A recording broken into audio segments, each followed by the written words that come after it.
The Kharkov map first appeared in update 0.9.1. It was the first historical map in the game. Some players liked it, others not so much.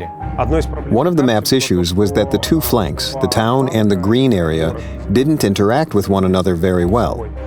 In this rework, we aimed to improve gameplay by sacrificing some historical accuracy.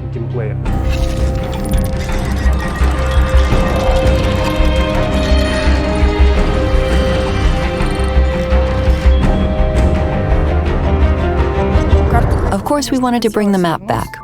We understood that the map was important to players. In the new iteration of Kharkov, we wanted to keep the town recognizable and improve the gameplay at the same time. The new Kharkov is bigger. The core part of the map, the city, was rotated 45 degrees, which turned the once diagonal map into a vertical one. The map is divided into an area with irregular terrain, an area with a town, and an anti-tank trench. There are two hills in the first area. Also, there are good positions for ambush vehicles. They can control the whole area. There are new gameplay elements in the town, such as barricades that stop you shooting at the main streets from the central square. The same for the other side. The suburbs were expanded on the Kharkov map. It has more space now and is better for fast, maneuverable, and agile vehicles, and for distance-based gameplay. The green area and the town are separated by an anti-tank trench. It's an obstacle that forces those who win the suburbs to flank the enemy and not just rush straight into them.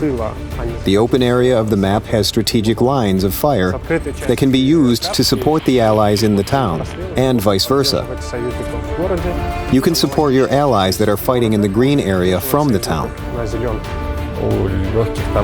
Light tanks have an opportunity to drive into the field for initial spotting. There are small cavities in the center of the map that they can hide in. If you suddenly find that it's no longer safe, the anti-tank trench can be used as a cover for falling back. That trench in the center of the map can also function as a sort of teleport. For example, after being spotted, a light tank can drive down it, unseen, and arrive at basically the enemy base, flank them, destroy the artillery, and cause some chaos in general.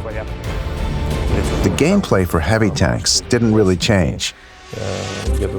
They go into the town and hold a whole block. Medium tanks will feel comfortable almost anywhere on the map. Medium tanks can use the terrain irregularities, use concealment to their advantage. Try to push the line. The more resilient tank destroyers can ride into the city along with the heavies. Those with worse armor can find remote and comfortable positions on the hills in the green. SPGs also have many opportunities. There are special valleys with vegetation on the sides of the map, which will let them stay unnoticed for some time and fire at enemies in both the green area and some areas in town.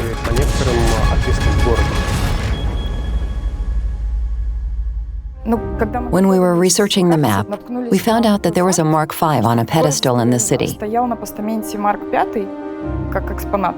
They say when the Germans entered the city for the first time, they thought it was a battle-ready vehicle and shot it, just in case. We decided to use it on the map in a slightly altered appearance, like it was already taken off the pedestal. Maybe it was dragged away to reuse the metal, but something went wrong, and it was abandoned on the streets.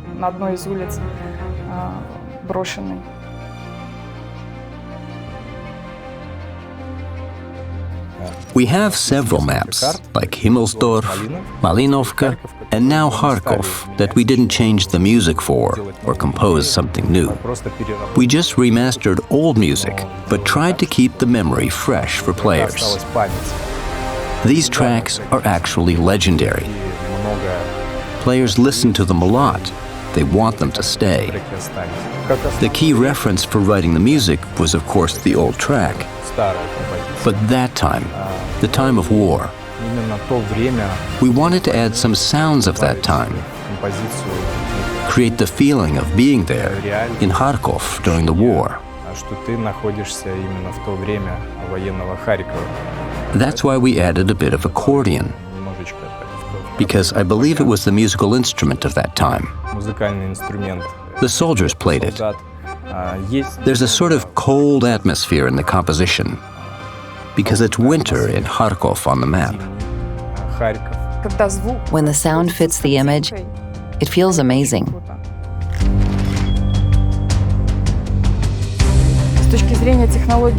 Regarding the technology, we of course used all our experience gained from reworking all the other maps when we converted them to HD. So that means that all the effects and textures were reworked. No old assets left. I hope we managed to keep Kharkov recognizable, and the city residents will be able to still find familiar places on the map. Kharkov became wider, bigger, brighter. I think players will find many interesting positions for any playstyle and any vehicle.